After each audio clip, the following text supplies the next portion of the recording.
And we are live. What's up, beasties? It's Triple B, your friendly neighborhood bearded book beast. Welcome back to another episode of Beast Friends Forever. Woo! I'm excited for this show, as always, but especially it's always fun when we have return guests come back, and that's what I've got tonight. And not just one, no, two return guests. These are two awesome authors, two awesome people in the bookish sphere, bookish community. They're supportive of so many people, and they have awesome books that you can see all around me. I'm talking about the very cool, very suave, very talented, and very handsome, as people in my comments section said after the first time I had him on. I'm talking about the Forbes Brothers. We've got Zachary and Joshua. What's up, guys? Sir? Hey, how's it going, man? Been a while. It's going good. Thanks for being here, guys. I appreciate this. I wanted to have you on when book 3 first came out, but I had so much stuff with moving going on. It was just too crazy. So I appreciate you being gracious and understanding, and I'm glad that we can make this work now, because we have a lot to talk about, not just with your books, but with life. There's been some big developments that we can celebrate. So before we get rolling, two things. One, I got to shout out Mr. Tim McKay, another awesome indie author. Thanks for being here. And he is correct. Suave. They even improved it. Joshua with the glasses. Slick. Oh my gosh, I forgot to do the applause. I got to get these sound effects down. All right, I'm going to do it again. We're going to pretend. We're going to re-roll this. All right, and here now with me is the Forbes Brothers. Dang it, I'm going to get that on time one of these times. No. It's okay. It's all new. We're learning. It is. We're figuring it out. All right. Tim McKay is an awesome author, and he is my one and only YouTube channel member, which means he gets my videos early. So check it out on my channel if that's something you're interested in. He also gets some cool emojis and icons in the chat, because he's just that cool. So welcome to everybody else that's in here that hasn't left a comment. And if you're watching on replay, we appreciate it. And before we start chatting, all of their books and their website is linked in the description down below. So go check their stuff out. All right. So first off, let's just do a quick little intro for both of you. Tell us who you are. And even though I already did, but you tell us who you are. And just talk to us a little bit about what kind of books you write, and talk to us just generally about your book series. All right. Who wants to go first? I'll go first. Seniority. So we're the Forbes Brothers, as we've kind of begun to call ourselves. My name is Zachary, and his name's Joshua. And we wrote Three Rivers Plague together. That was our first book. It's kind of a mishmash of genres, but it's kind of sci-fi post-apocalypse, almost like a zombie apocalypse story with some like sciencey stuff in there. Yeah. It's a very quirky story. It's got a lot going for it. It's set in the 1980s. The main characters are rock musicians. It's all kinds of things all at once. I would encourage you to read it and see if it's your thing. But that was our first release. It's now a 3-part series with more on the way. We've got a prequel. Yep, that's our cover. We get all our covers from J. Caleb Designs. He makes so good. Yeah, he makes badass book covers. Quote from him, and he made all of those in the prequel, Long Caldera Run. So I split off on my own and wrote one book called Slipspace, Slipspace Terra Nullius, which is my solo work. And Josh and I kind of work on the series together. So we put them all under the Forbes Brothers umbrella. And obviously I would do the courtesy of giving Josh the same thing. If he writes a solo story, we'll put that up on our website. Him and I are both the brand. Anything that him or I writes, we put under that Forbes Brothers brand. But we're Florida boys. I handle most of the marketing. He handles most of the suave aesthetic. And yeah. That's good. That's good stuff. Joshua, you got anything to add? He covered it pretty well. Yeah, no, I think he should write that down for next time. That was well done. Well done. We got another awesome person in the chat here. We got Mr. Lucas Clayus here. Hola, my friend. And he said, rocking that J. Jonah Jameson stash. That's right. You both got the cool stashes going on. Yeah, his is bigger, but how it goes. Yeah. It'll get there. It'll get there. Oh, man. All right. So book 3, it's the one book of yours I don't have yet. I got to get it. Just came out. I know. It's in my cart. I just have to press buy. But it's called Tooth and Nail, right? Yep. Yeah. Which your guys' titles are awesome. So tell us a little bit about book 3, how it's gone since it came out. And then later on, we'll dive into maybe if there was any changes in your process with book 3. But for now, just tell us about book 3 and how it's gone so far with it coming out. You got it? Do you have it with you, Josh? Yeah, hold it Yeah, up. show us that sweet cover. So good. We got it. Hey, It's another that looks awesome good. cover. Oh, it is. I love it. It's so ominous. I love it. Yeah, we were strung up over whether we thought that one or the first cover was the best.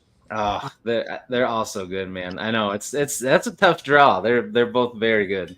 Yeah, they are. But it's nice to have 3 books now. It's not complete by any means. The series is still got more life in it. Mm-hmm. But just having a trilogy is a really, really nice perk for marketing. Oh yeah. I just did a deal last weekend where I put the first book for free. I did a Kindle free promotion, and so we gave out 185 copies or something on Amazon. That's amazing. I put down a couple of bucks on BookBub to have them do some promotion, but that was only so many clicks. I think Amazon does some advertising as well whenever you do a free promotion. So they really got our name out there. We were up at number 1 in disaster fiction in the free Kindle store, number 15 in post-apocalyptic sci-fi. So got our name out there, got our book in a bunch of people's hands, and we're already starting to see that trickle down into people buying the sequels.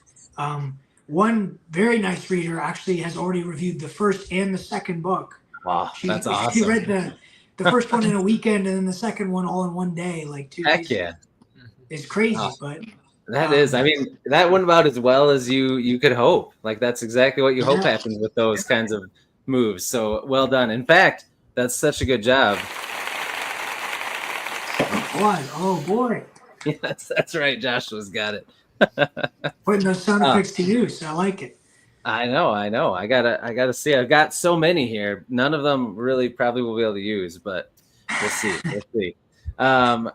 That's awesome, man. I'm excited for you guys. I am getting September and October. I'm going to be reading a lot of urban fantasy, supernatural stuff, and I'm finally going to get to Three Rivers Plague. So I'm excited because I read the prequel and loved it. Okay. And most of the time, you say to read the prequel later, so I'll let you know how it goes for me. You say to read it. Normally, you say to read it after the first book, right? I think that's what you told me the last time you guys were on. Right. So Dick Kennedy's a character in both. He's a character in the prequel. He's the main character in the prequel. Mm-hmm. And then he's kind of a duagonist in the mainline series, at least the first 2 books. Yeah. Okay. So he's around in our world, but the prequel just kind of shines more light on him, and he's a little more mysterious in the first book of the series. Oh yeah. So I'll know more about him than I should, probably. Yeah, that's the only thing, and that's fun. Okay. You know, it's not going to ruin the book for you. It's just a different experience than what we had writing it and what most people have reading it. But nothing wrong with that at all. Okay. But if people haven't read any of it, start with book 1, then read the prequel. It depends. I know a lot of people like to start with shorter works when they're feeling around a new author. That's true. The prequel is a novella, more or less. Yeah. It's kind of on the border. It's like between 40 and 50,000 words. Yeah, it's a good sized novella. Yeah, it's a long novella or a really, really, really short novel, Short book. whichever one you want to call it. But Whatever sounds better. either way, if somebody's kind of like, I just want to see if I like these guys' style, that's supposed to be a good entryway for them. Yeah. But if you're committed, if you're like, oh yeah, I love these guys, like I know I'm going to read their work, well then I'd say start with Three Rivers Plague, because you're going to have the authentic experience. It's like watching the original trilogy before the prequels for Star Wars. Right. Yeah, it's not the same. That's true. That's true. Yep. So is 3 books wrapped it up, or is there going to be more books? I thought you said maybe, I don't know. I can't remember for sure what you said the first time you were on. There's always more books. Okay, that's what I thought. I thought there was going to be more. It's a good conclusion to some of the things we've set up, but there's always room for more. Oh yeah. Well, and that's how any good long series or comic series or TV show, right? It wraps up a small arc, but there's still a bigger story to be told. So that's exciting. So you guys are working on book 4 then. Is that the next thing, or do you have something else going? That's the next thing. All right. Yeah. It's the furthest along, I would say. Not that we're super close to being done, but I've been trying to write a sequel to Slipspace. That was my next question. How that was coming. I've been trying. I think I even told you the last time I was on. I think I told you. Yeah. I'm working on it. Yeah. Writing a sci-fi, like a full-on space adventure sci-fi book is just, it's so much. Takes so much creative juice. And if I don't like the way it's going, or I don't like certain elements I've introduced, I just scrap it and start over. Because I can't fix it. If your story Continuum, Three Rivers Plague, all that's kind of based in the real world. It's on Earth. The physics are the same as the real world. There's this extra element of like cryptids and a little advanced technology. Like the military has better technology than they really did back in the 80s, but it's mostly grounded in real world stuff. So if I don't like the way something's going, it's very easy to change it. With Slipspace, the whole concept of the story might feel off, and then I have to start over. I've probably done it 2 or 3 times now. So if history is any kind of tell, I think book 4 for Continuum will be out before that one is, because we have an idea for the story already. We have full outline and everything. So I could see that one being done within the next year. Okay, that's good. That's exciting. So then the next time I talk to you might be shouting out the sequel to Slipspace. Oh, yeah. Don't give him my idea. God knows. There we go. All right, that's awesome. All right, let's switch gears for a second and talk about your covers again. You touched on it. You talked about your cover artist. Take us back to when you first were trying to figure out the cover for your first book. Did you talk to any other artists first, or was he like the first one? And then, like, how did you decide on that scene? Because it's pretty epic looking. Yeah, we went through a couple people, but it's hard to find someone you trust. Yeah. We scrolled on Fiverr for a while, and Zach's very anti-Fiverr. He's very, no, it's AI, don't talk to them. I know, you got to be careful, yeah. It is based indirectly on a scene from the very end of the book, except that scene is during the day, and the cover's at night. But there's elements there. And it was just, it's kind of ominous, him looking out over the city. It doesn't really reveal too much. That's why I liked it. Yeah, it's very cool. Yeah, so did you guys, go ahead, Zach. No, sure. Our covers tend to be, they're almost like comic book covers where they're loosely based on an event in the story, but a little bit embellished. So like the book 2 cover where he's hiding behind the tree and he's got the hunches on either side of him. That is loosely based on a scene in book 2 where he's running, back to the quarantine zone through the forest, but he didn't have his shotgun during that scene. Okay, yeah. So on the cover, we have him hold the shotgun on every cover. Yeah, so it's kind of just a recurring thing. So we said we got to give him the shotgun. and I think he's wearing a slightly different outfit. But okay, you know, it's a scene. It's based on a scene from the book, and then it's embellished a little bit. It's got a little bit more of the spirit of the series in general. Oh yeah, makes sense. Yeah, that's just how we do it. But you know, J. Caleb's awesome. Oh yeah, he's rocking it. He's doing so many different books right now. He's killing it. Yeah, I've seen a lot of other authors that I hadn't even heard of, and then I'll see their cover and they'll be like, "Buy J. Caleb Designs." Yeah. I'm like, oh yeah, I can see it. Yep. I know. Yeah, he's got a style that's interesting because some cover artists, like, you see it and you're like, oh, that's got to be that artist. But he's pretty talented. He can make it. It doesn't. It's not like one that you're like, oh yeah, that's his. You know, they always look good, but it's interesting that he can adapt a little bit to the story. I think more than it seems some artists can. Where almost some artists, it looks very similar from book to book. His change and look a little different, so you can't always tell, which I think is kind of cool. This first book, so there's so many little nuggets on here. Like, did you guys think about all these extra little things that are sitting around him? That's pretty cool. Yeah, we did the same thing with the book 3 cover. Oh yeah. Well. Book 2 we didn't, and that was our biggest regret with the book 2 cover. I think is that we realized we really liked that the first one had the little Easter eggs on the cover with we got the cigarette pack, we got the guitar, we got the needle. It's all referencing stuff in the story. And so for book 3, we went back to that and we put some things on the floor in front of him that resemble stuff, objects from the story that are somewhat significant. And we have the chapel in the background. The second book is it's a forest. It's not super detailed. The location isn't that specific. It's just he's in the forest and it's snowing. We like the detail. We like having just stuff for people to look at after they read the book and say, oh, I remember that. Nice. I like it. I think that is really cool. I'm excited to look back at it after I read the book and see if I can pick it all out. So I think that's a cool touch for sure.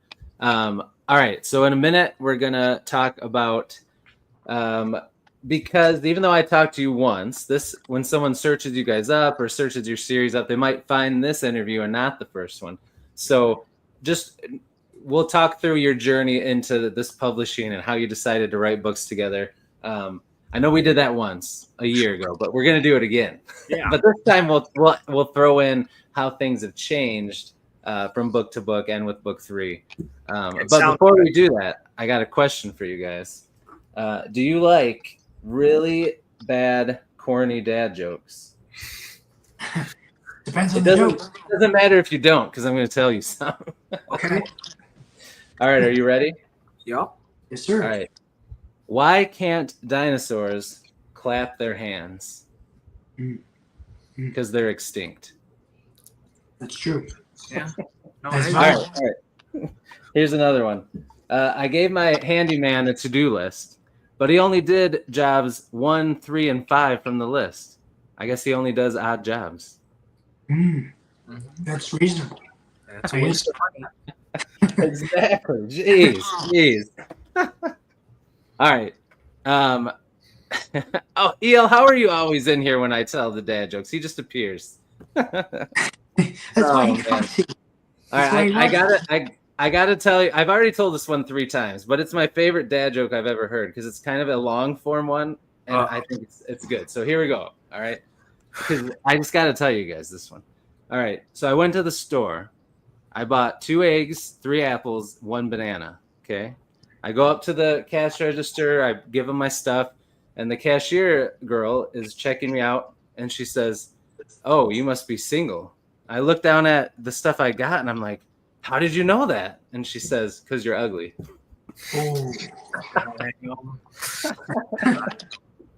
Oh, all right, here we go. So let's talk about your. Oh, I love getting the groans. That means it's working. All right. So let's talk about your guys' journey. So just walk us through when you were younger, things that inspired you to get into fantasy, sci-fi, when you guys started writing, and then how you decided you were going to collab together and write these books and just get them out there. Just walk us through that journey. Oh, well, I guess it all started back in quarantine, like so many things nowadays. Mm-hmm. But so I had a lot of free time on my hands. Me and him, we'd seen so many movies together, and we always like to critique them and be like, no, this could have done better.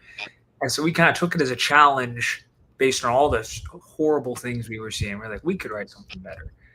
But we never really committed to it until I wrote the first chapter of this story and just sent it to him on a whim. Very unpolished, I didn't know the rules of writing, jumping between people's heads. Yeah. I sent it to him, and he didn't look at it for like a day because he thought I was just sending him something stupid. And then he finally reads it, and he's like, oh, okay, that wasn't bad. It was bad, but he and then he's kind of spiraled from there downhill. He saw some good stuff in there that he could work with. Maybe.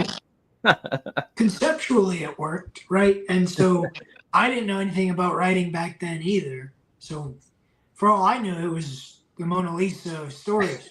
It was, right? But there was some stuff that I really liked. I liked the scene that he came up with to introduce the cast. Mm-hmm. A lot of people, they'll use like a mirror scene, right? So think of the opening to Fallout 4. Oh, yeah. When you're customizing your character, he's in front of the mirror, shaving his hair and stuff. Readers or writers will do the same thing. Well, they'll say the character looks at himself in the mirror, and that's how you describe him while still being in his head. Yeah. Josh's idea was, because the characters are musicians, are a rock band, they're performing a show the day that the world ends, and we're in the head of a security guard for the first half of the first chapter, and they see on the TV screens the band on stage, so they can describe what Thomas, our main character, looks like. And then at the very end of that chapter, Thomas does kind of a run through of his bandmates. He gives everybody credit, says this is Nick, that's smart. Yeah. Wherever, because that's what you do at a concert. That's what the lead singer does. He the band. So it made sense. Yeah. Yeah, it was a very creative way to introduce everybody real quick in a realistic kind of way. So I definitely gave him props for that.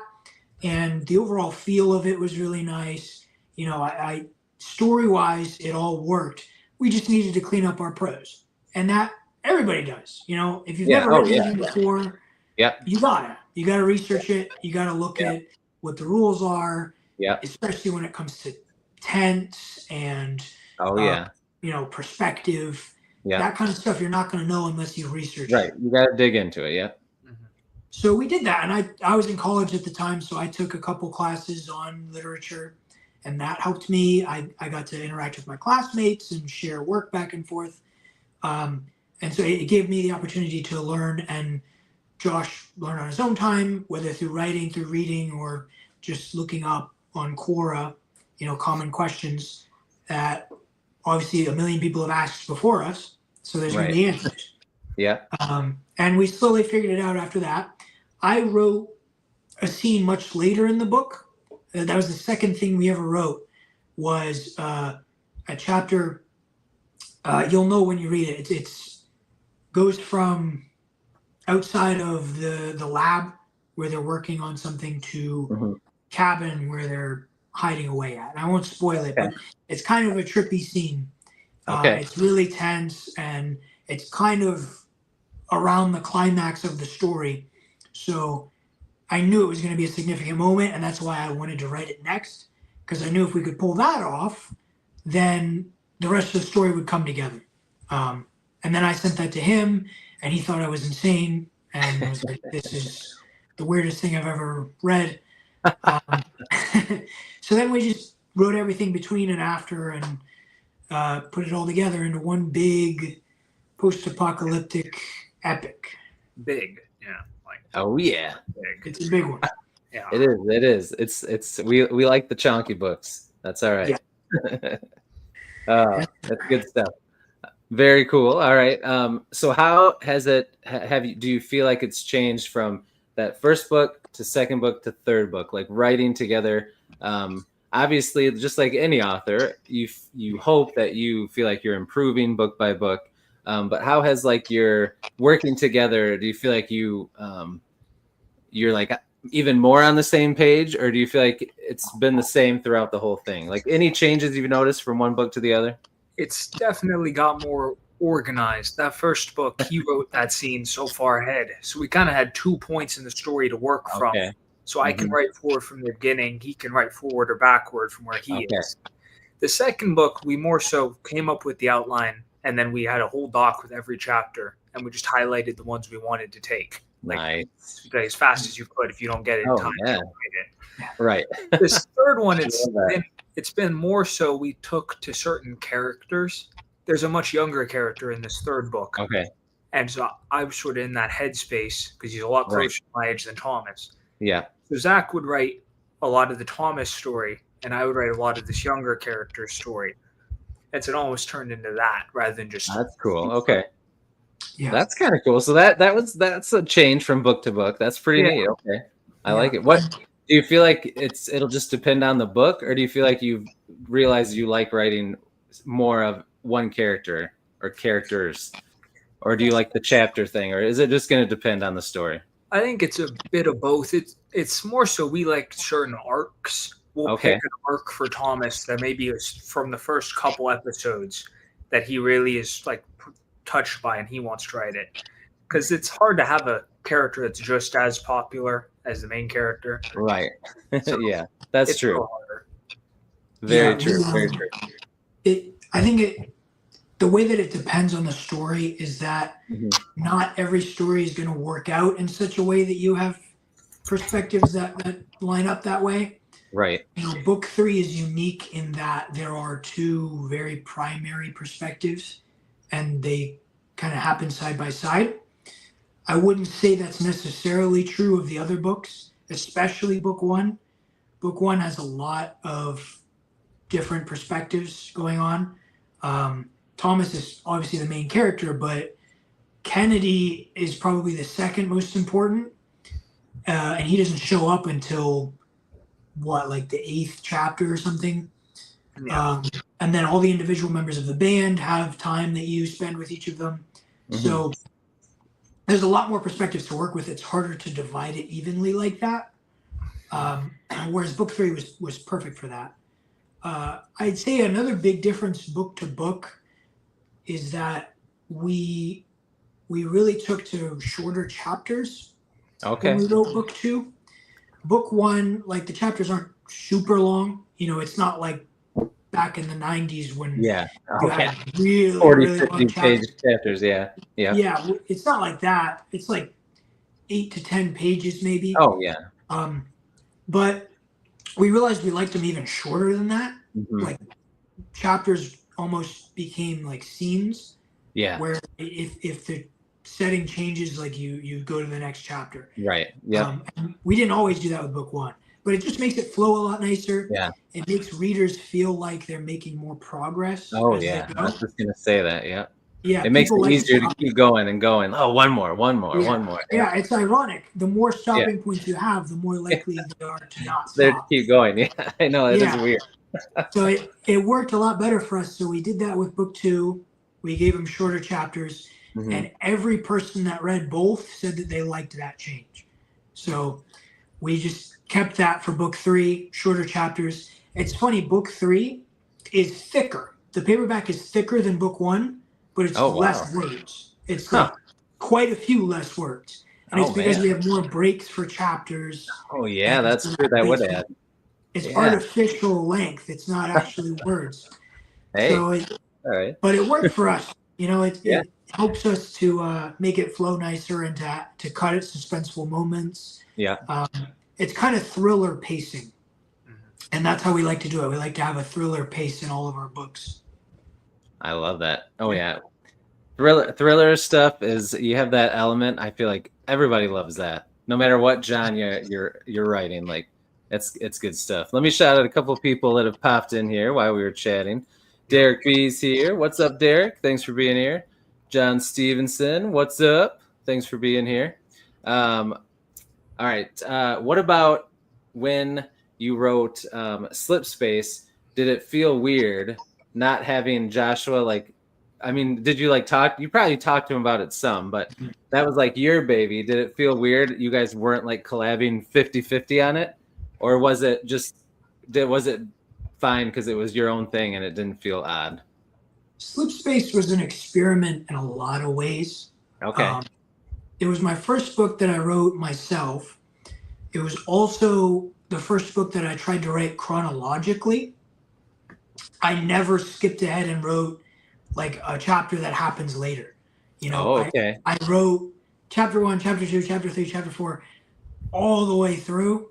Oh, wow. And I just wanted to see. I was like, is it faster? Does it feel more efficient that way? Yeah. Uh-huh. My answer is not really. That was the conclusion I came to when I finished it, just because, you know, that's how we experience life, is one event happens after another, after another, after another.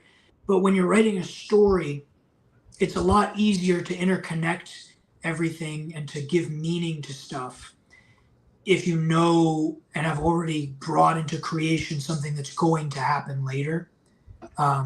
If there's a big reveal at some point that you didn't necessarily expect to happen, but it just happened when you were writing it, well, then you can plant the seeds of that early without necessarily having to redo entire segments. You can just say, oh, now when I write this segment, I'm going to plant the seed.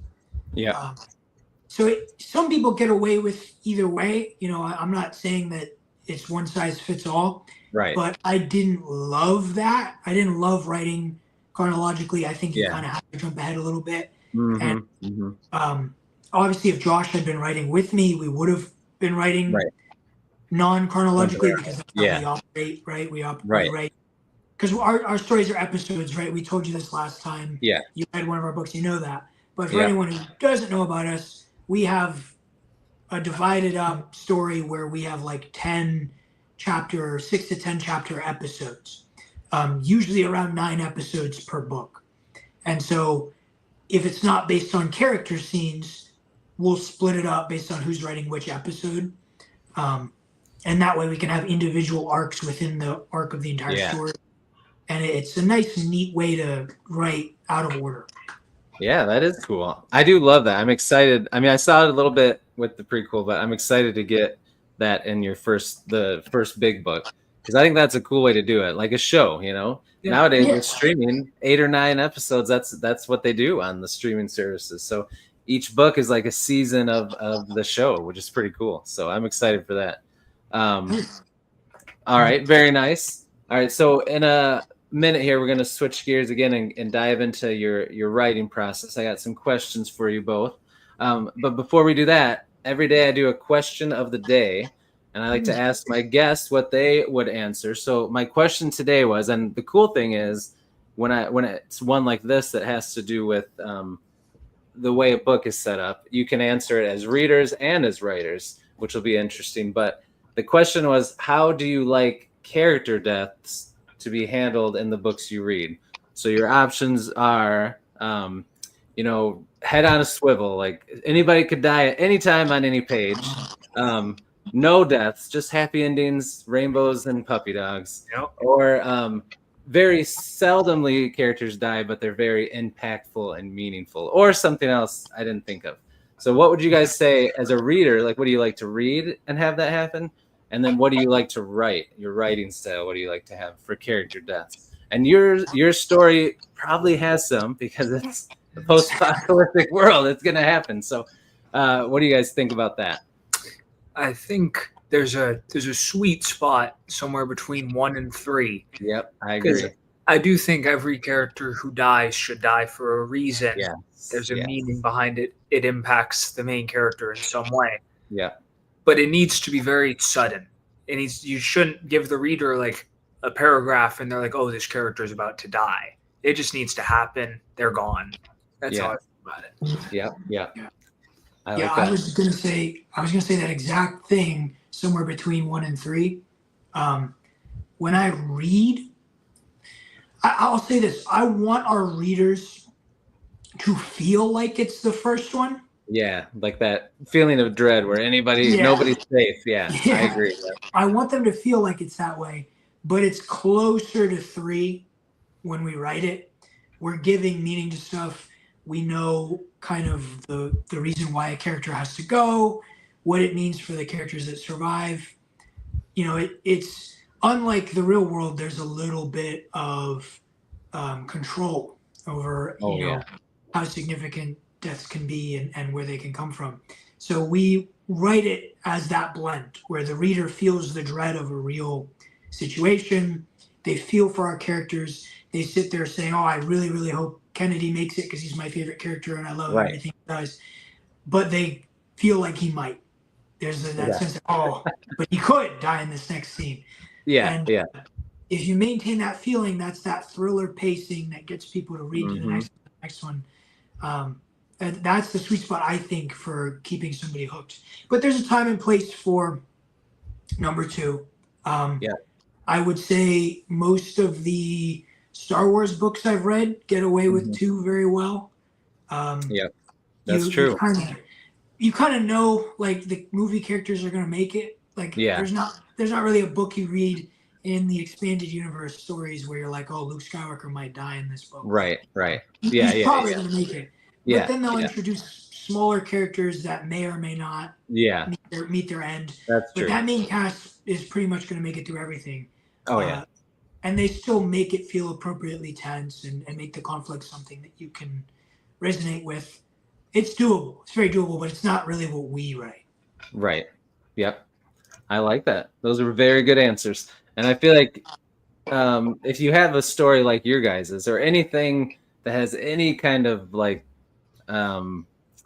not negative, what's the word I'm trying to think of? Anything that could have to do with violence of any kind, or, you know, you got to have some death because otherwise it's not going to feel real or gritty and like draw people in, you know, if there's all these hazards and all these things that could kill people and nobody dies, then that's, like you said, sometimes it's like, So I think you guys are right. There's that sweet spot. I agree.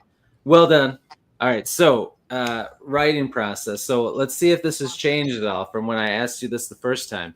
So for writers, there's the spectrum of answer on one side, just sits down and writes, doesn't plan anything out, versus plotter, who has basically a novel of outlines that they use and they don't stray away from it. So where do you guys fall in there? Like in the middle? Do you cheat towards one or the other? Has it changed from book to book? Has talking to each other and working together changed how you do it? What would you say you fall with that? I don't know about Slipspace, but I don't think we've ever started one of these Continuum stories without a solid outline for it. But I do think neither of us stick to that outline very well. If either of us want something to happen that isn't in the outline, we'll just do it. And then we'll have the other person read it and be like, well, that's not what we were going to do. I do think we've taken a lot to plotting over pantsing. Okay. I've definitely taken more to that for sure. Mm-hmm. Yeah, we're character writers. Mm-hmm. So the number one most important thing in a story is the characters. Everything else is secondary to that or in some way tied to that. Mm-hmm. You can't have a good plot with garbage characters. Right. I can't think of a single example of that. And it's because the plot is because of the characters and their personalities and the decisions that they would realistically make based on what you know about them. So when you're writing a scene, you're in that character's head, and no matter what you have planned, no matter what you say in your outline is going to happen, if that character is exposed to something or faces a decision, and in that moment they would make a particular decision, even if it goes against your outline, you have to do it because you're not going to sacrifice character for the sake of plot. That is a horrible, horrible idea. Keep true to the characters and what they would do, and that then you'll have a character that people can resonate with and enjoy, and they will follow them wherever they go. Yeah. So plot changes before characters do, and in that way, I would say it's hard to plot scenes. Right. It's much more manageable to plot a story and say, well, in general, this is the arc that this character is going on. This is where each scene is going to take place. But when you're in their head in that moment, anything could happen, and you got to stick to what that character is actually going to do. You know, you're taking that character for a walk, and they are guiding you down this path that you've laid out for them. So it's as usual, it's somewhere in the middle. But I'd say on a small scale, it's pantsing, and on a large scale, it's plotting and outlining. I love it. Dropping some knowledge up in here. That's some good stuff, you guys. Because I agree. Like as a reader, I love character focused stories. So, and I feel like as a writer, you have to allow your character to lead you and change the story if something doesn't fit them anymore, if it doesn't feel right. But especially when you have a longer series, you have to plot and outline somewhat. You gotta remember what's happened. You gotta know what's coming. And make sure that you don't, make any continuum mistakes. Yeah. You see that? I get it. Exactly. All right. Next one.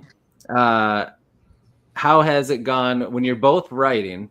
Do you guys set goals together for like daily writing goals, weekly, monthly? Do you just have an end goal? Like we got to have the book done by this time. How do you do that part? I think we like to have the books done by August, usually, how it goes.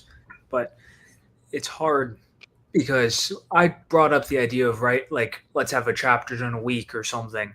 Mm-hmm. But some weeks are just... yeah, right. Some weeks it's not hard. You're not going to make it. Yeah. Now it's like with real life stuff happening, it's a lot harder to say when we're going to have this book done, when we're going to have time to write. Right. Yeah. Yeah. Yeah, that's it's fair. Tough. It's tough. We had a lot of free time during COVID, so we just commit to writing and cranked it out. So new, so it was all we wanted to do. Yeah. Now, with Josh going to college, with me getting ready for the Army, there's going to be so much time that we're devoting to outside stuff. It's hard to commit to a weekly goal. We'll see. It's much more effective for us in general to set that hard date, a year from now and say, let's have it done by this time. Right.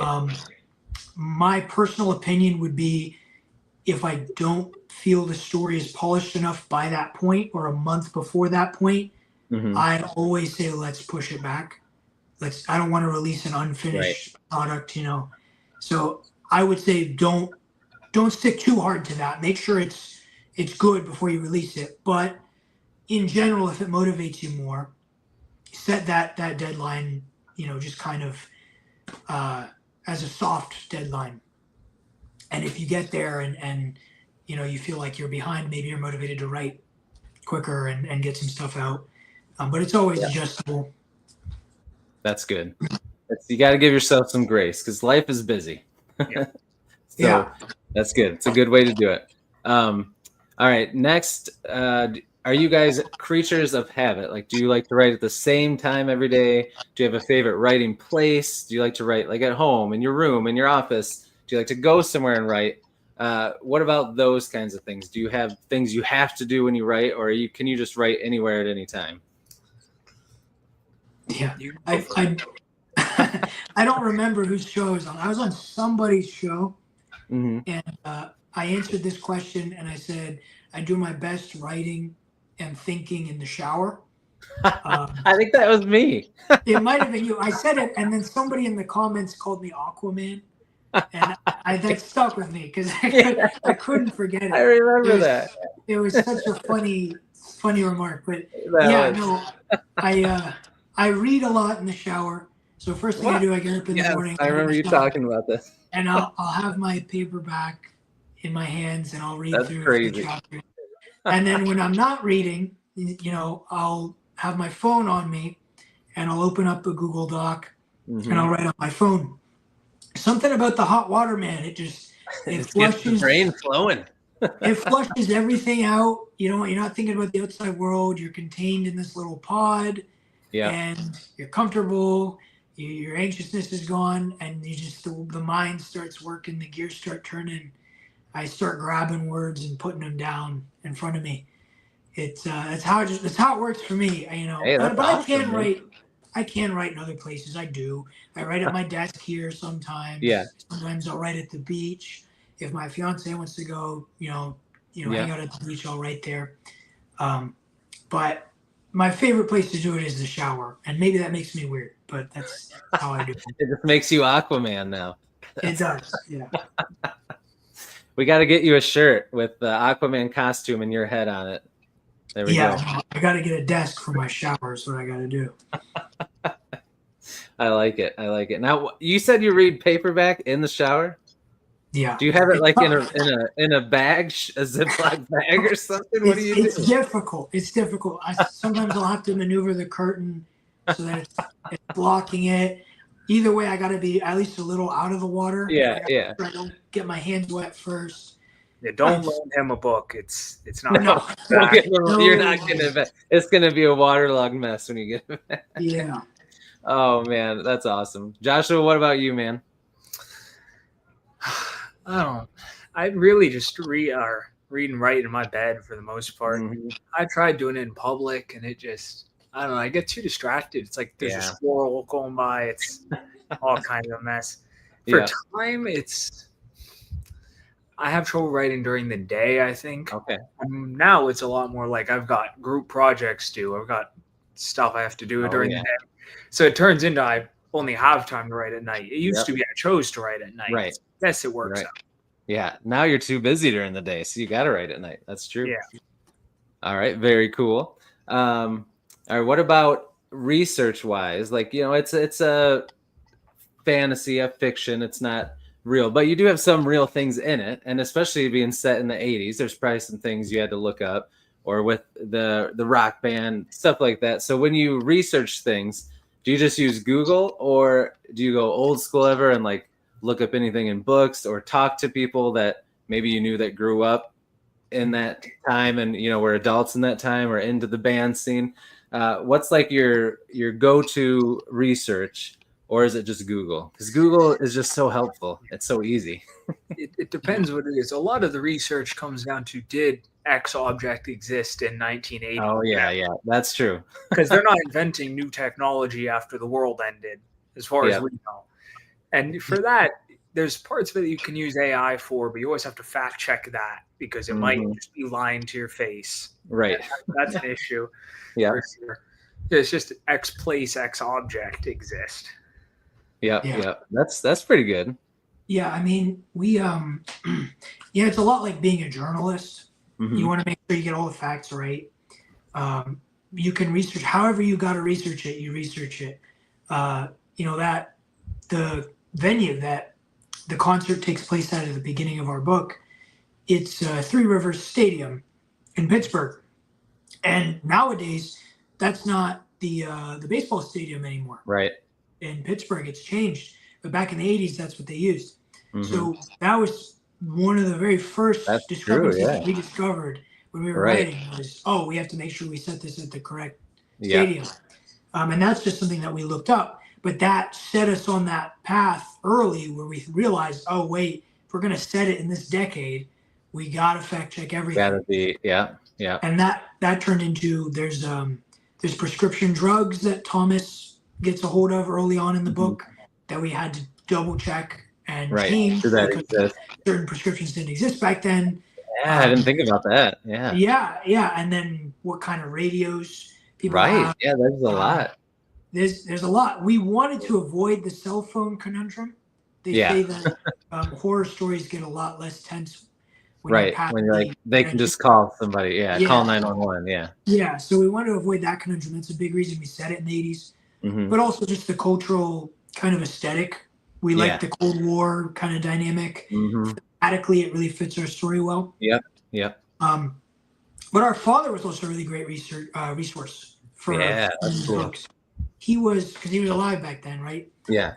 He was actually a Navy nuke on a submarine. So he worked and studied nuclear power for the Navy back in the 70s and 80s. Okay. So book 2, a major setting in that story is the power plant in New York, which powers the New York quarantine zone. Nice. Okay. And there's some set pieces there. There's some action sets there that we really, really wanted to make sure we got right. And so our dad was a great resource for that. Oh, that worked out nice. Right. Yeah, that's pretty cool. If a character is like trying to repair a broken steam pipe, our dad was able to tell us like how realistic certain decisions are and whether you burn your skin off doing a certain thing. He was a great resource for that. And he's a good resource for a lot of things because he's been around the block. He knows just random facts that we might not know.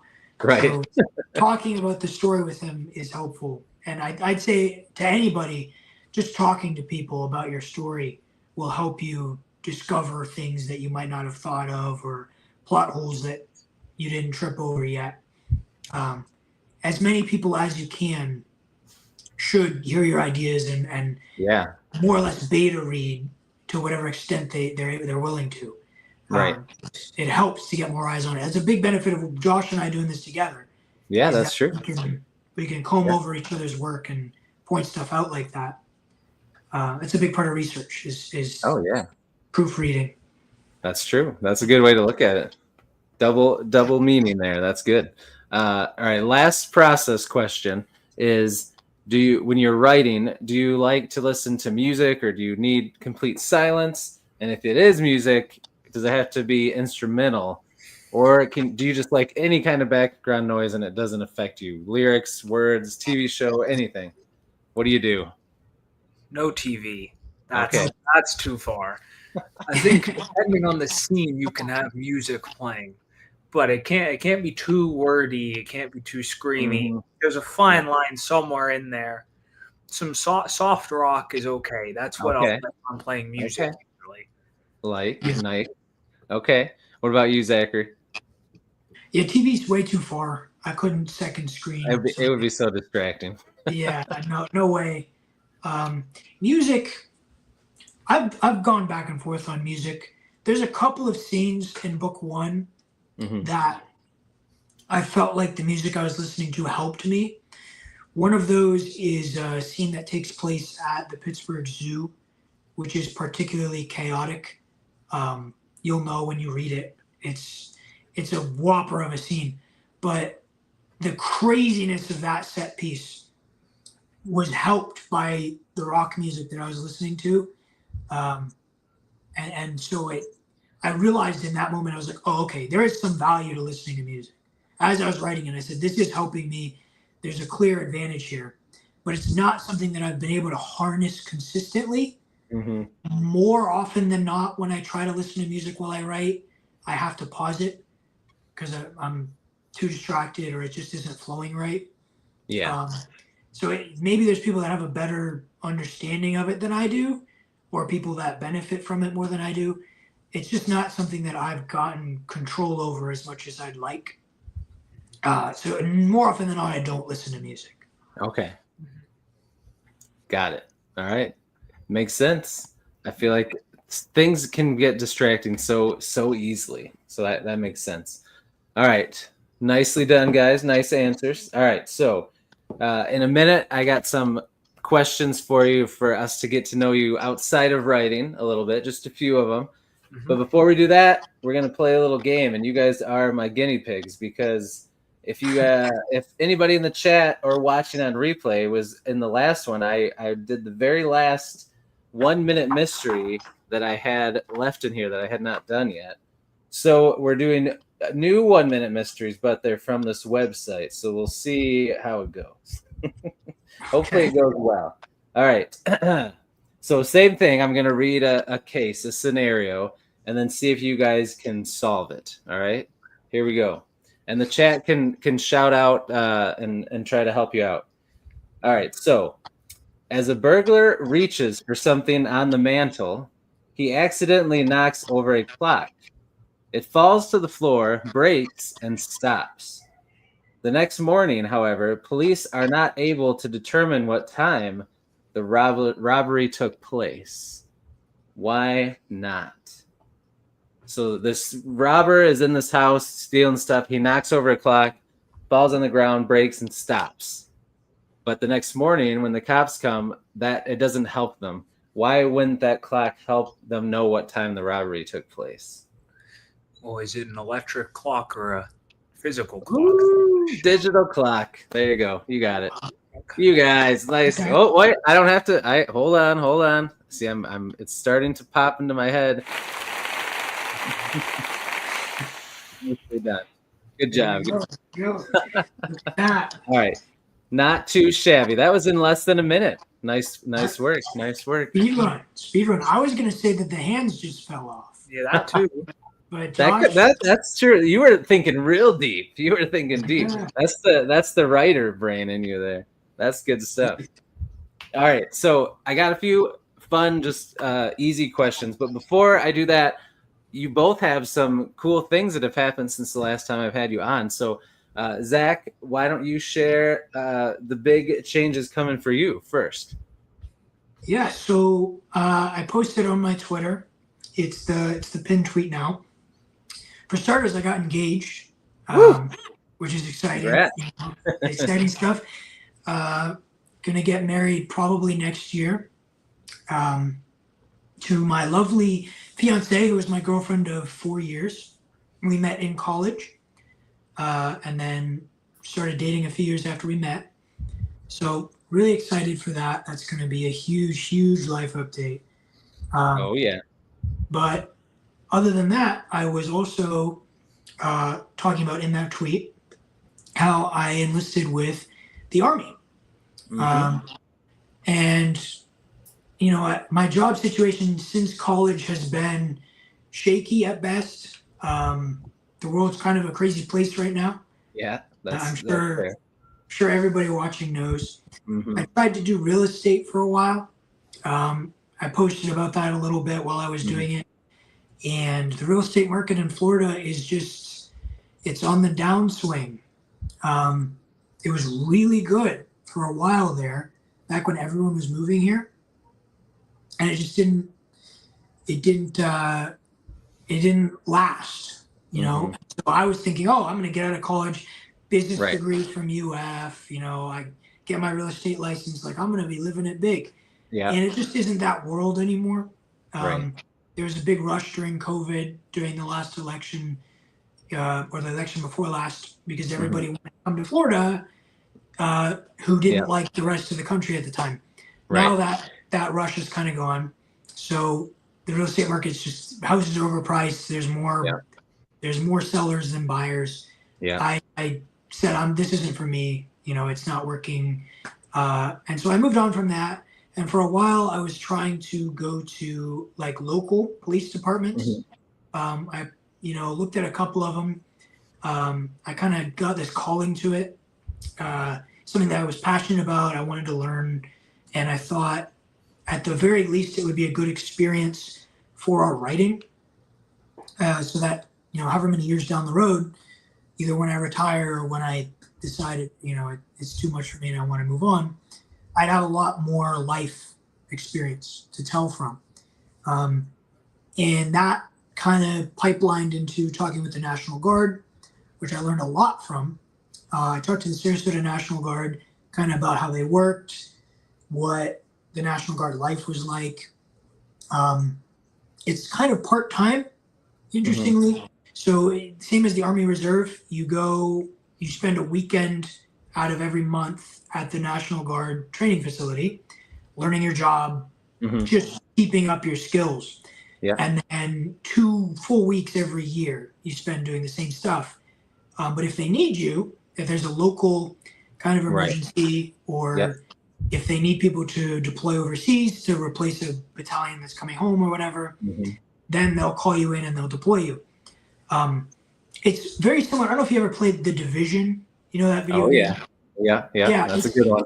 So when I learned all this, I realized that's exactly the same thing, right? Those people are trained to when the catastrophe happens in New York and the plague spreads. Yeah. Those people get called in and they handle the emergency and they're trained to be the de facto military. And now we're seeing that with the National Guard. They got called into DC to clean up crime and trash there. And now they're kind of getting sent all over the country. So that was really interesting to me. And it kind of bleeds into our story a little bit with the National Guard. They are a major presence when the apocalypse happens. They're the governor's kind of personal people in Pennsylvania.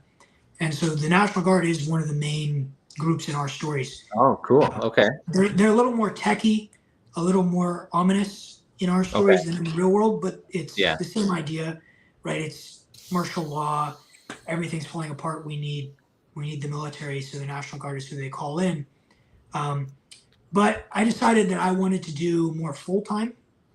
I didn't think I could make a career, right? You're probably going to make at most like $12,000 a year as a National Guardsman. You got to have a civilian job on the side, right? In order to survive. Yeah. So I said, okay, if I want to switch to that later on, that'd be a great option. Right. That way I can keep the benefits and build towards retirement. But I thought for the first however many years, I think I want to go full active duty. Yeah. And so that's where it took me. I went to the recruiting center in Bradenton, and I talked with him for a long while just about the different jobs, military life, what he would recommend I do to prepare for it. And that was part of why I got engaged to my girlfriend, which is because it'll make it a lot easier for us to live together if we're married. She gets my benefits. If I'm in for 6 years, she gets to use my GI Bill, which will pay for her college or nursing school, whatever she wants to do. Yeah. And then we get an allowance to pay for our living situation. Yeah. So a lot of reasons, if you're going into the Army, that's why there's kind of that stereotype that military people will marry the first person they meet, right? It's because you get a lot of benefits for it. But we've been together 4 years. We're ready. Yeah. So you were planning on it anyway. Yeah, we were already ready for it. It's not like we're taking some crazy jump. We're going to do it because it's the right thing to do for our situation. And I'm very grateful that she's staying with me. We're going to see how tough it is when I'm at basic training for 10 weeks. But, I think we're going to make it. And I think we're going to make it next year and keep going. So right now I'm set to ship off November 3rd. Strangely, there was a Christmas break from basic training. Oh, really? Yeah. The Army's the only one that does it, apparently. Yeah, that's kind of cool. The Marines don't do it. The Navy doesn't do it. The Air Force. Okay. But the Army will send you home for 2 weeks for Christmas after you're getting yelled at and training in the field with weapons. They're like, okay, you can go home for a little bit. Yeah, it's really funny, but it works. Hey, that would be nice. Yeah, I'll go to basic for 7 weeks. Then I'll come home for a couple. I get to see my fiance. Yeah. And then I'll go back to finish up. And then I go to my AIT, which is Advanced Individual Training, for another 10 weeks, where I learn my specific job. And then from there, I get sent to my first duty station. And the contract is for 5 years.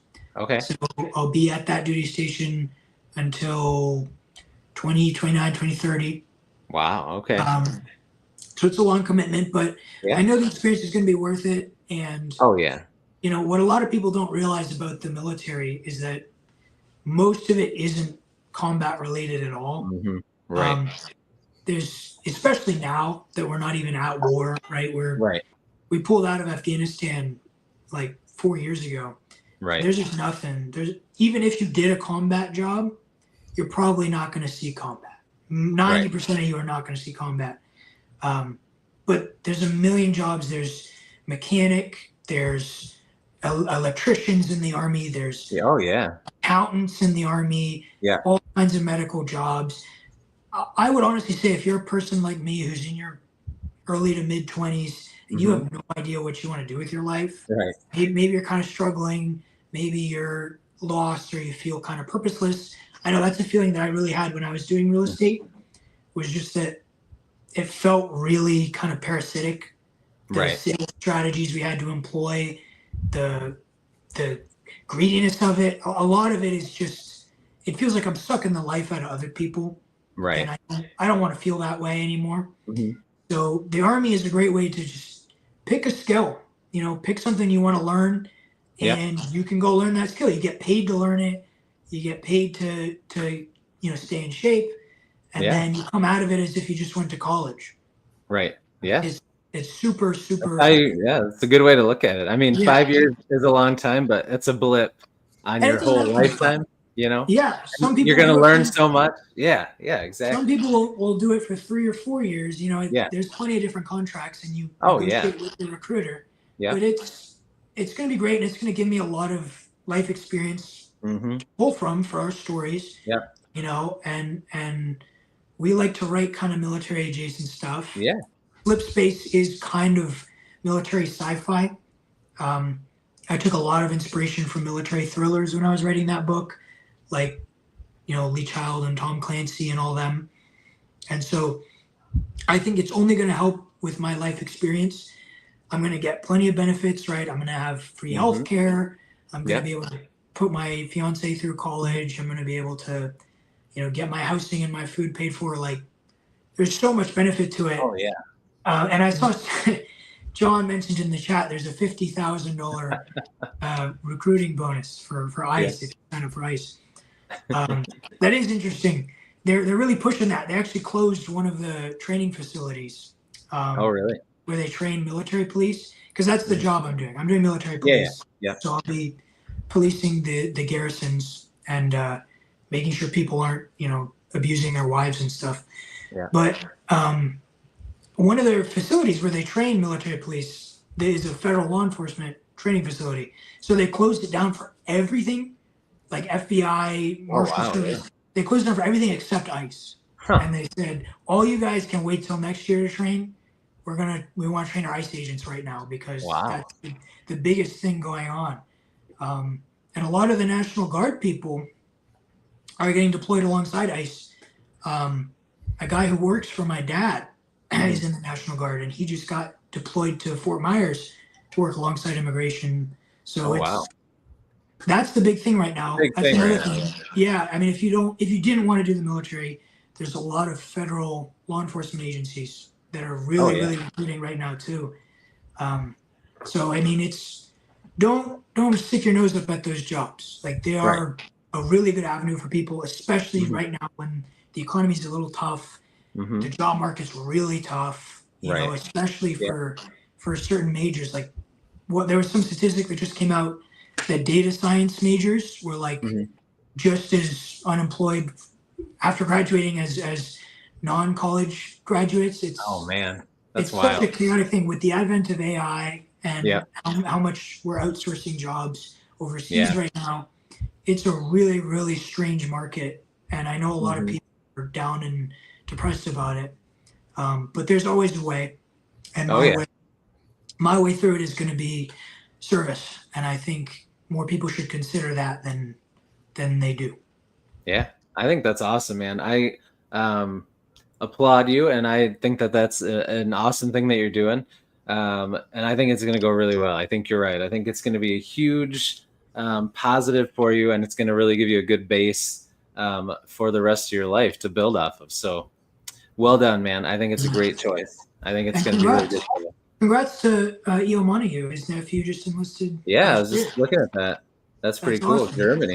Germany's nice. Cool. Yeah, so you can choose if you want to volunteer to have a duty station overseas.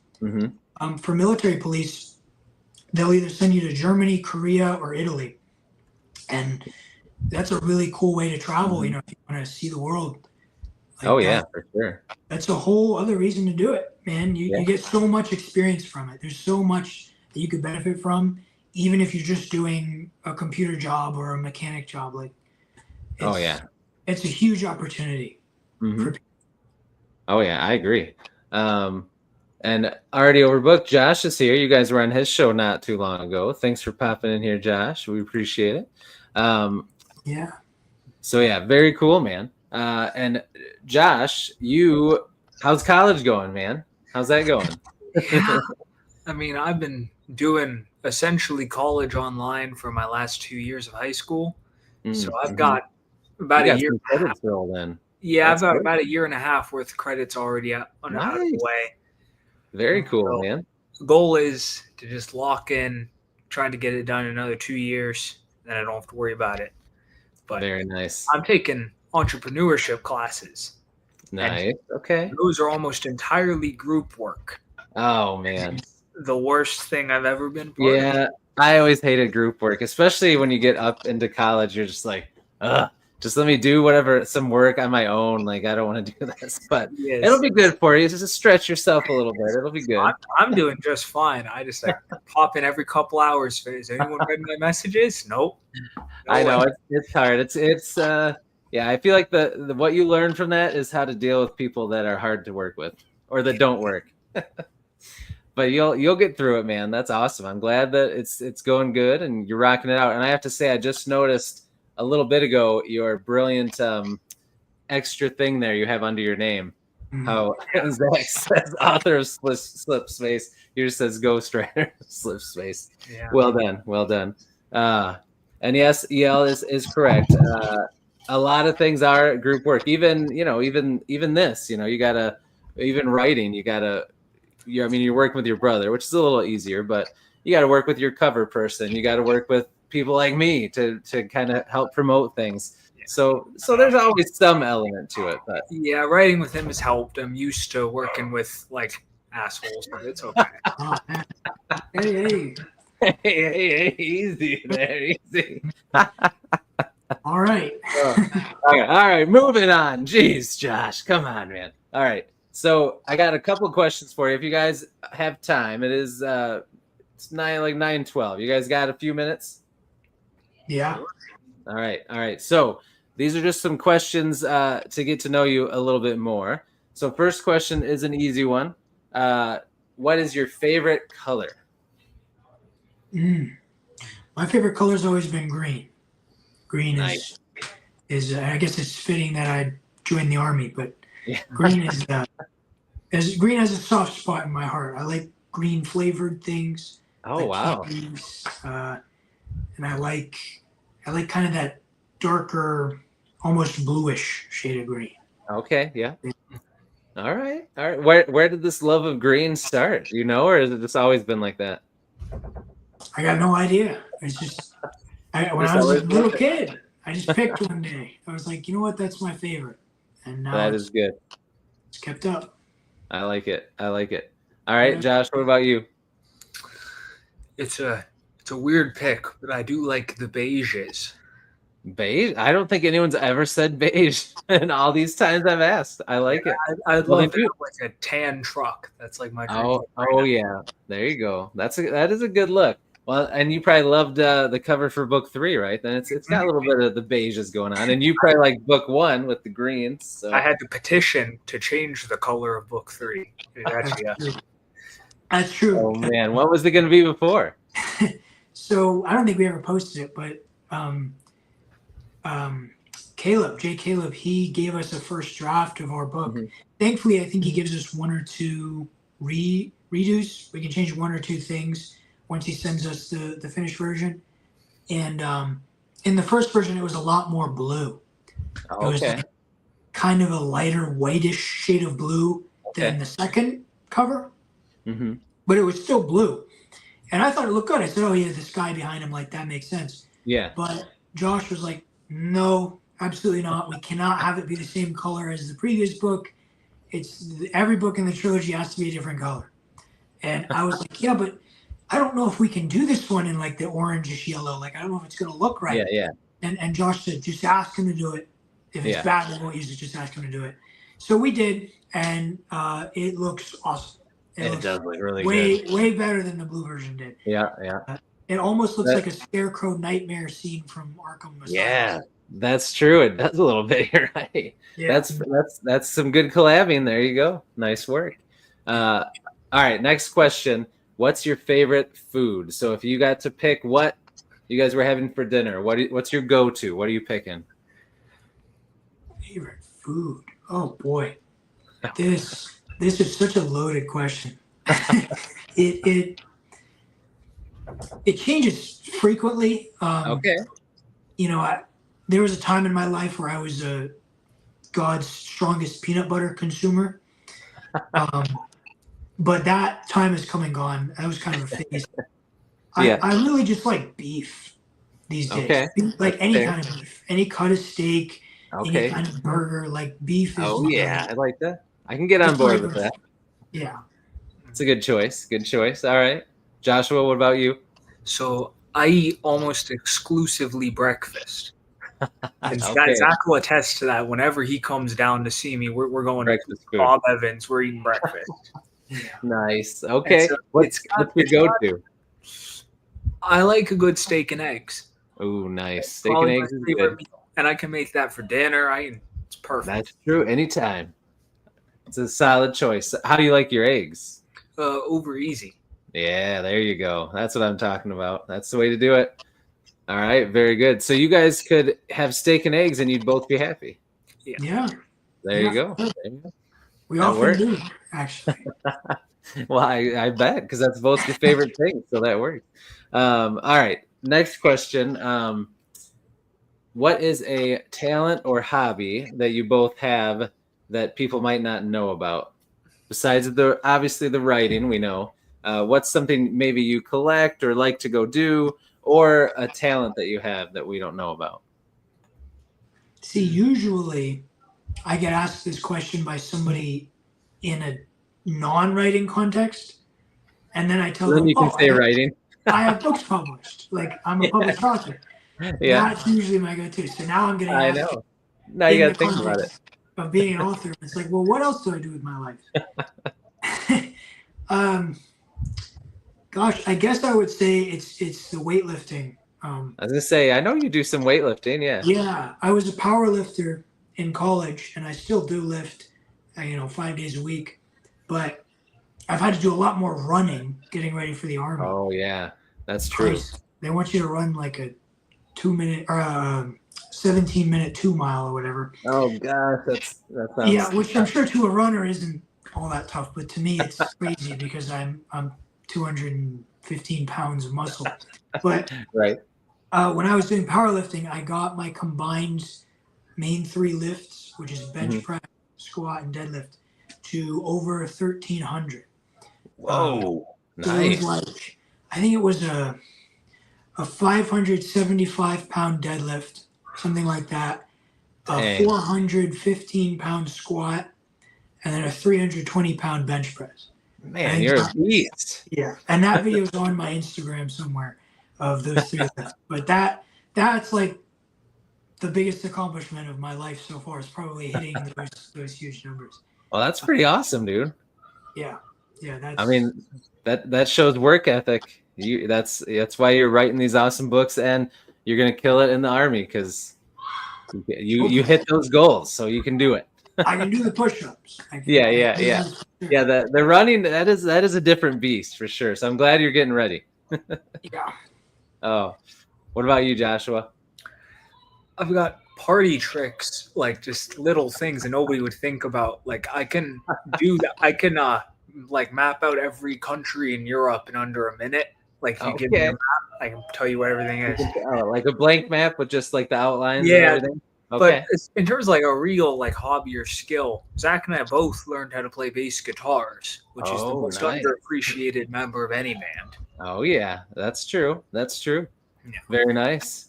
All right, so I got to remember that, so that next time you guys are on, you can play us some bass guitar. I think I have his over here actually. So. Oh man, well he'll have to come over, have some steak and eggs, and then play some bass guitar. There we go. All right, very cool. All right, so this question for you guys, it's not as too long ago, so this shouldn't be too hard to remember. So first question, what was your first job that you got paid for?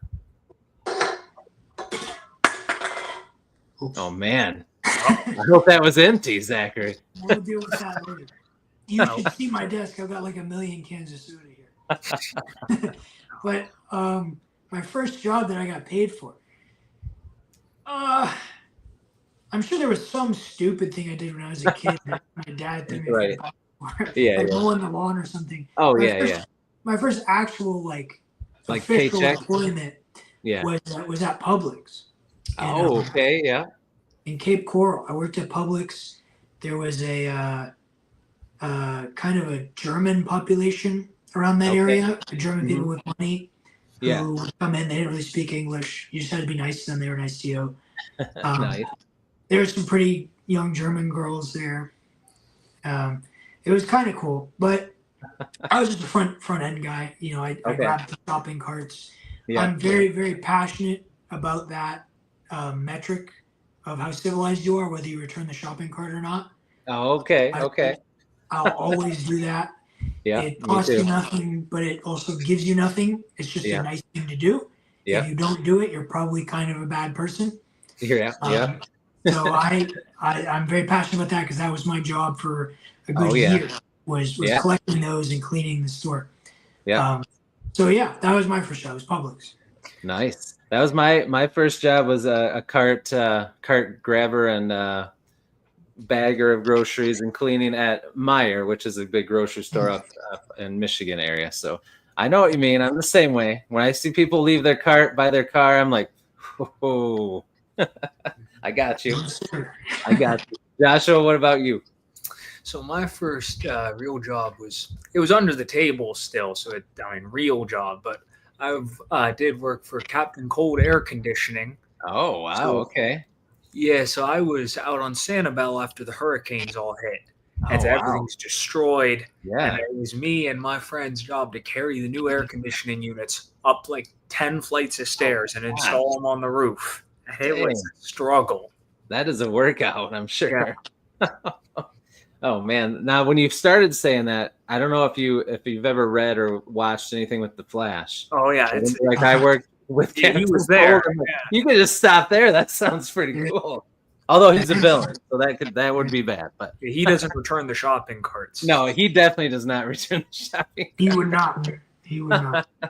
Well, that's pretty cool. All right, nice. All right, what was your first car? And it might still be your current car, Josh. I don't know. But what was your guys' first car? Yeah, I'm still driving the first vehicle I ever got that my dad got me for my 16th birthday. Nice. And it's a red Dodge Ram Rebel, and I love that truck so much. Ooh, her name is Ashley, and Ashley. All right, I like it. Zachary, what about you? My first car was a blue Jetta. It was a Volkswagen Jetta.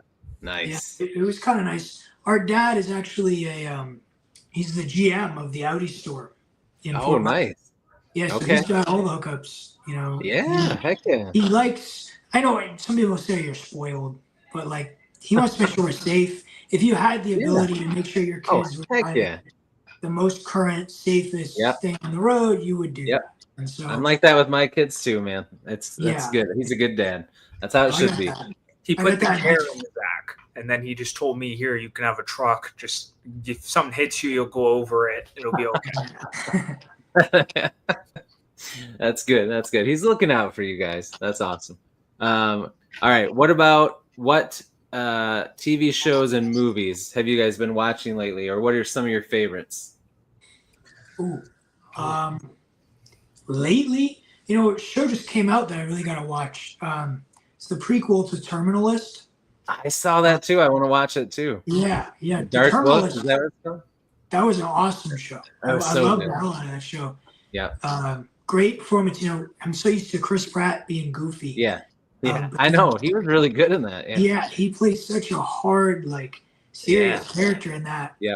Really, it boils your nerves with what happens to him. Yeah. Yeah. That was an awesome show. Mm-hmm. So I got to watch the prequel show that just came out. And I know they're doing season 2 soon. Yeah. Yep. It's all based on a book too, right? Yeah, the books are good. I read the first 2. They're really good. Yeah. Yeah, the first book's quite different, actually. Yeah, they changed a bit. Yeah.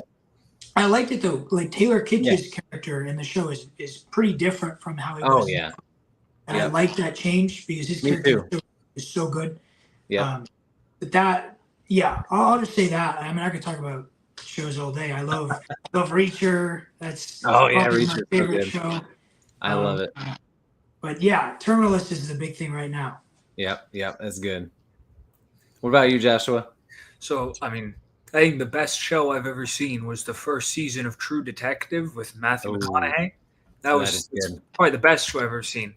Yeah. The most recent one that wasn't like DC animated stuff, that was like a real show, was a show called Banshee, which is the guy who played Homelander in The Boys. I've always wanted to watch that. You watched it? It was pretty good. Yeah, so it was made at that time when R-rated content was first being put out there. So it's very there's parts that are kind of gross, but if you make it through the first 2 seasons that are both just kind of mid, seasons 3 and 4 are both really good. That's nice. Okay, I like it. Very good.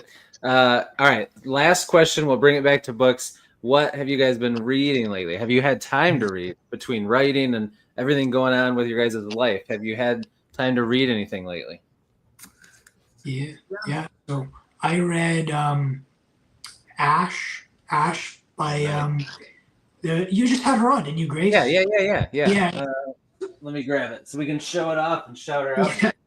Grace Walker, her. If anybody didn't see it, this awesome cover right here, which it's got the greens on there. There you go, the greens and blues. But yes, that's a Grace. nice. Awesome. I like how she sets up her world, the dynamic between like the males and females, and then humans kind of like have to take this stuff in order to breathe, and so it's created this caste system where the humans are dependent upon their rulers in order to even exist on this planet. I enjoy the dynamic, and I didn't expect to enjoy something like that as much as I did, but I guess that's props to her. Yeah, she's really good at getting you into that world and acclimating you to it. So I read that. I also have been reading I think it's the last Reacher book that was only Lee Child. It's called Blue Moon. Yep. So Lee Child wrote that series himself for a very long time. And then he got his brother Andrew Child involved to start writing alongside him. And I've heard it's kind of like the Dune situation where after Frank Herbert died, his son took over, and then his son started writing with, I don't know, it's Kevin J. Anderson or something. Yeah. And they wrote those Dune books. And a lot of people say those books are nowhere near the quality of the old ones. Yeah. I haven't read them, so I don't know for sure. Yeah, me neither. Yeah. But I've heard similar things about the Andrew Child. I've heard that too. I've heard that they're not quite as good. And not as good, they kind of get some character wrong. Yeah. So I'm kind of savoring this last one with just Lee Child, and I really like it so far. That's good. Kind of funny, Lee Child. He's good at situational irony, where the reader knows something that the characters don't, and it causes chaos in the story. He's kind of got that British humor to him. Takes a little bit into these otherwise serious stories. So I've been enjoying that one. It's called Blue Moon. I guess I'll see when this one's done. I'll see if the Andrew Child ones are if it's as disappointing as they say. Yeah. Let me know, because I got a ways to go still. You're further than I am, but I've wondered the same thing because I've also heard that. So let me know. All right, Joshua, what have you been reading, bud? So I hadn't had a lot of time to read, but the last book I remember really liking was I bought it for a plane because I needed something to do. It was a James Patterson, Alex Cross novel. Oh, nice. Those are not the deepest things in the world. No, they're junk food books. Yeah. It was the Christmas one. It was called Merry Christmas, Alex Cross. Oh, okay. And I haven't read that one. First half of that book is dedicated to this like gut-wrenching hostage situation where this guy is crazy lawyers holding his own family hostage. Oh man. It's like one of the most tense things I've ever read because they walk you through every step Alex is taking. Okay. That was the last book I remember reading. That I was like, wow, this is kind of crazy. Dang. Okay. I watched the first episode of the new Alex Cross show. And it's pretty interesting. Okay. They switched some things up. It's different than the books, which I thought it was going to be like lockstep, like everything else they've made based on those books, but it's different. But I kind of like it, so it's kind of cool. So you have to check it out. Yeah. All right. Very cool. Well, it is 9:30. Can you guys believe we've been talking for an hour and a half? Oh, it's so much to talk about. I know. It's been flying by. So, my wife is working at the hospital. She's a midwife, so she's gone 24 hours. So I have to make sure my kids are still alive and still in the house. A hard job, yeah. So we'll wrap it up here. But thank you guys so much for coming on. This has been so much fun to catch up and chat and talk about all the awesome things you guys got going on. And there's always a open invite for you both to ever come back on. If you ever need anything, reach out. If you want to promote anything, if you just want to come on and chat, if you got a fun collab idea, I'd love to have you on anytime. And I definitely will keep in touch with you both because you both have awesome things going on that I want to know all about. So I'll give you guys the floor real quick before I go into my ending thing to shout out anything you want to shout out. The floor is yours. All right. Yeah. So we've got a trilogy out now, like we said, book 3 from the Continuum Series. A lot of people are more comfortable picking up books once they have a few editions in, because it means they're not going to be waiting forever. So I'd say if you've heard about us, if you've seen us around, either on Twitter, on other YouTube interviews, I'd say now is the time. Pick it up, check it out. There's a whole world for you to get invested in. We've got the 3 mainline books. We've got a prequel, which is kind of more of a spy thriller, if that's your thing. So definitely check that out, Long Caldera Run. We have a little spin-off story. It was a Kindle Vella story before Kindle Vella shut down. I didn't even know that. Okay. Yeah, it's called Dead Capital. Okay. And it's a very short, the shortest novella that it could be and still be called a novella. Yeah. But that takes place after book 2. So once again, if you're looking for something that's kind of short, just to check out our writing style, you can look at that. And then I have my own book, Slipspace, Terra Nullius, which is more sci-fi, kind of space opera, kind of military sci-fi, set in a far distant future, pretty far removed from any kind of Earth-grounded story. But once again, thriller pacing, kind of our style. It's a very similar style, it's episodic structure. It's just my solo venture that I took on. So you got a bunch to choose from. If you're interested in supporting us, if you've seen us around, I don't care which one, but we'd really appreciate if you checked one of them out. All right, awesome. Joshua, you got anything to add? Yeah, I mean, you could always check out the book I wrote, Slipspace, Terra Nullius. It's a passion project of mine. But, all right. Hey, that looks familiar to Zachary's book. Crazy. All right. Thank you guys so much. It was a blast. Thank you to everybody in the chat. You guys were fantastic. As always, thank you if you're watching this on replay. Again, all of their books, their website, linked in the description down below. Go check it out. Support these guys. They're awesome. You know that now after hanging out with them for the last hour and a half. They deserve your support. So thank you guys again. Thank you, everybody, for watching. I'll be back tomorrow at noon, 12 p.m. EST with another author. So check the socials, all that for the links. Keep an eye out, and I'll see you then. And until I do, have a good night. Devour your TBRs. Be brave, be beautiful to one another, and be beastly. We'll see you, everybody. Have a good night.